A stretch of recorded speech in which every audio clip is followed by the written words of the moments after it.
বেসরকারি শিক্ষা প্রতিষ্ঠানের শিক্ষকরা সোচ্চার হয়েছেন তাদের বিভিন্ন দাবি দাবা আদায়ের জন্য। আর সেক্ষেত্রে সবচেয়ে বৈষম্যটাকে সুষম করে এমপিও করার দাবি তাদের। গুড়ি গুড়ি বৃষ্টি ও মেঘলা মেঘলা আকাশ উপেক্ষা করে মানিকগঞ্জের শহীদ রফিক সড়কের প্রেস ক্লাবের সামনে ঘণ্টাব্যাপী এ মানববন্ধন করেন তারা।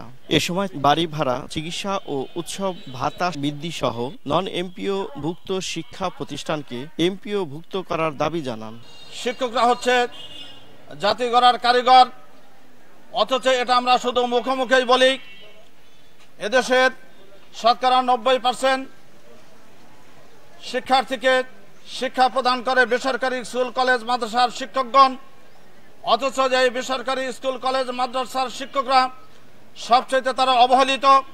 যারা সরকারের দায়িত্ব রয়েছেন তারা জানেন যে এই শিক্ষকরা 500 টাকা মেডিকেল ভাতা পান। আপনারা জানেন একজন চিকিৎসকের কাছে ডাক্তার দেখাতে গেলে 1000 টাকা তাকে ভিজিট দিতে হয়, সে ওষুধ কিনবে কি দিয়ে?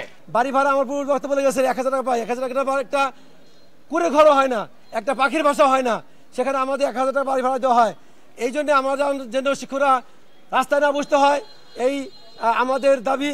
আমাদের শিক্ষকরা যেন আর রাস্তায় না বসতে হয়, আমাদের শিক্ষকরা শিক্ষক কর্মচারীরা যেন আর বৈষম্য শিকার না হয়। বৃষ্টি উপেক্ষা করে তারা বেশ শিক্ষক এখানে উপস্থিত হয়েছেন এবং তাদের দাবি দাবা যাতে সরকার প্রতিষ্ঠিত করেন।